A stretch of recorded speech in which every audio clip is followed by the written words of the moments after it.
Our next step is determination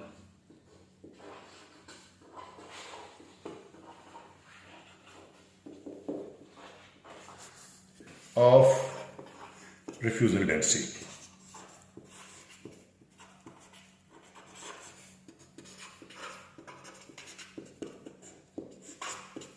So in order to determine the refusal density, first of all, number one, use same blend of aggregate.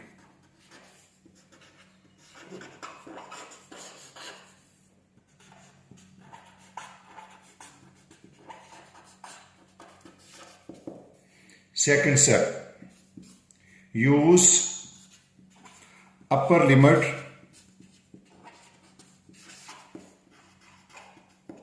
of asphalt. Now let me tell you what is the upper limit of asphalt. It means our design is based on PB is equal to 3.5 plus minus 0.2. So here upper limit mean we will have to use the 3.7%. This is the upper limit. And after using this upper limit of this asphalt, we will determine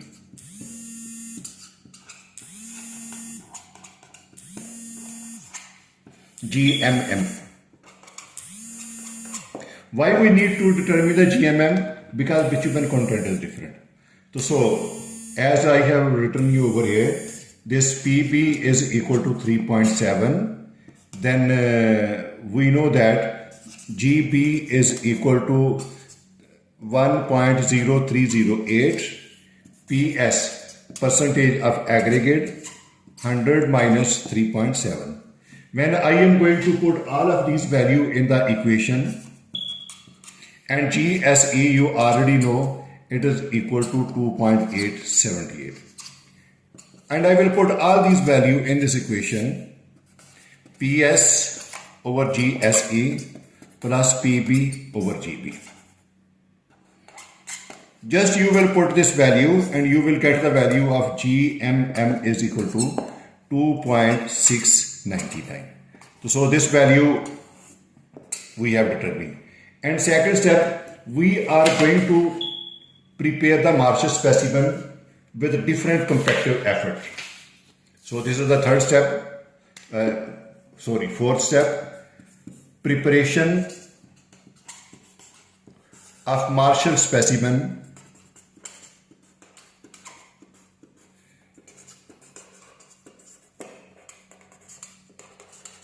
with different compactive effort.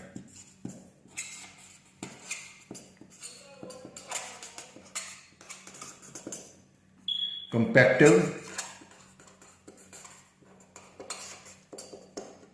effort. This I will just explain it to you. Okay, what do you mean by this one? It means we have prepared this Marshall specimen.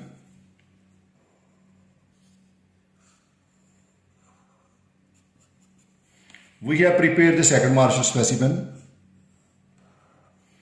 We have prepared this other Marshall specimen. We have prepared another Marshall specimen. We have prepared another Marshall specimen. And we have prepared this Marshall specimen. In all of these Marshall specimen, it is given me 1, 2, 3, 4, 5 and 6. In all of these Marshall specimen, mark my word, percentage of bitumen is 3.7% and we have used the same blend as we use for HMA development.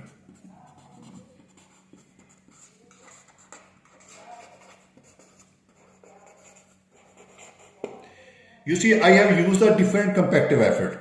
It means here I am going to give 100 blows. on each side.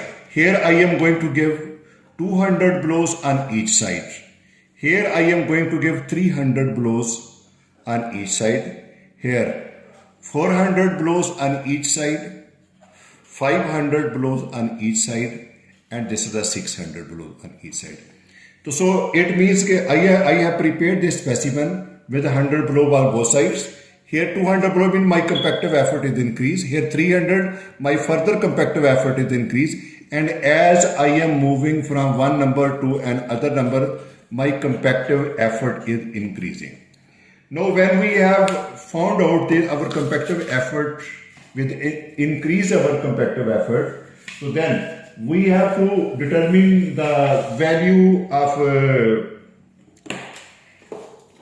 GMB for each specimen.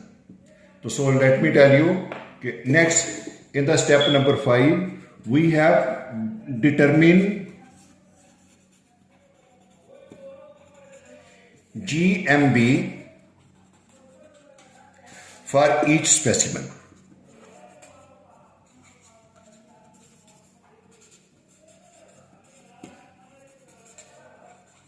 You know, when GMB is known to us, then air voids,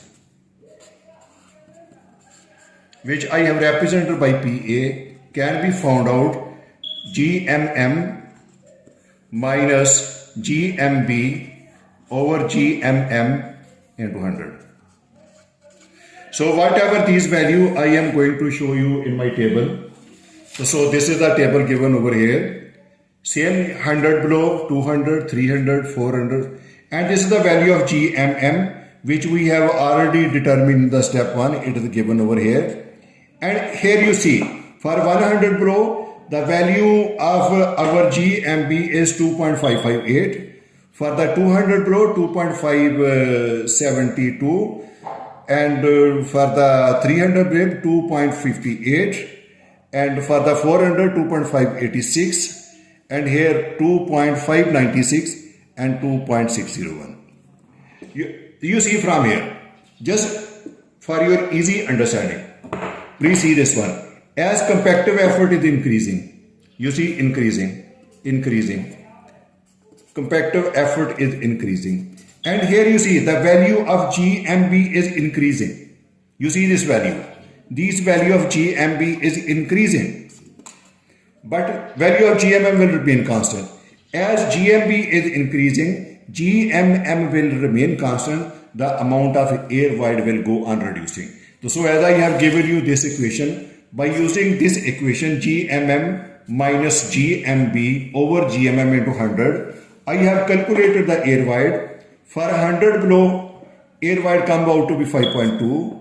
For 200 blows, by making this calculation, air void comes 4.7, and for 300 blows, air void comes 4.4%, and for the 400 blows, air void comes 4.2%, and for the 500 blow, by using this equation, we are going to 3.8, and with 600 blow, and I have got this value of 3.6%.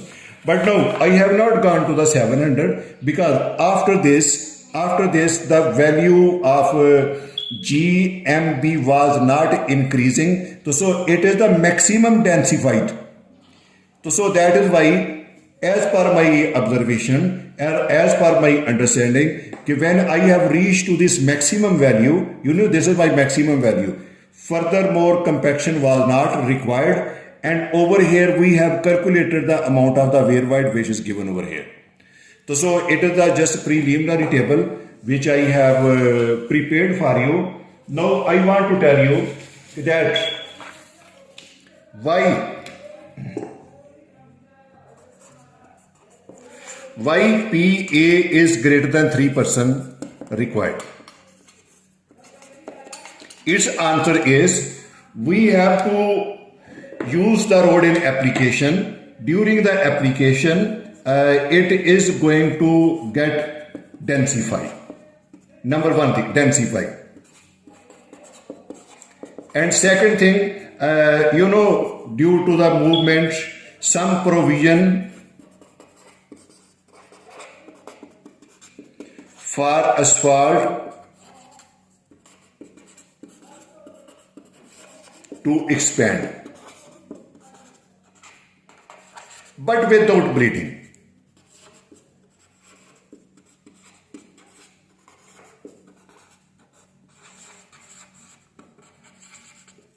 So that's why if anyone of you ask this question that why you are going to get this air wide 3% minimum, its answer is if our air wides are greater than the 3%, our secondary compaction where the road is going to get the densify, it's not going to get down this limit, and some provision is provided for the asphalt to expand without bleeding. That is why these 2 points I have written over here, and I hope you may have understand it very well. In my next video, I will try to make the relationship between the amount of this air wires and the compaction below.